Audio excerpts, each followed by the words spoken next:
UHill-Lewis ufumene ivoti eziyi-141 koceba abayi-224 nebebekhona kwintlanganiso yebhunga yokuqala ibibanjwe namhlanje. Umbutho we-ANC ubunyule umgqatsa wayo onguNoluthando Makhasi ngelixa iCape Independent Party ibiyonyule uJack Miller. Kodwa ukuphumelela kwe-DA ngu-58% emva konyulwa ngomhla wokuqala kuNovemba luyenze kwacaca okwakade mhlophe ehlungwini ukuba esi sihlalo sesikaHill-Lewis.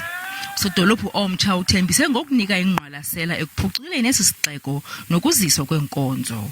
I want to be clear that good governance is and will remain a non-negotiable in Cape Town, precisely because we are committed to serving the poorest and most vulnerable members of our society.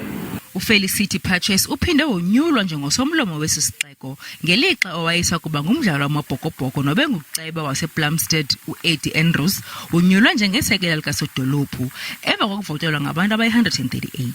Colleagues, holding public office does not only require firmness and dedication, but most importantly to support each other in our collective pursuit to do more for the citizens of Cape Town. This level of support requires extreme discipline to focus on the desired outcome and to sustain action to ensure we make progress possible together. The work that you and I have put up our hands to do cannot be done without having the necessary political and administrative support in place.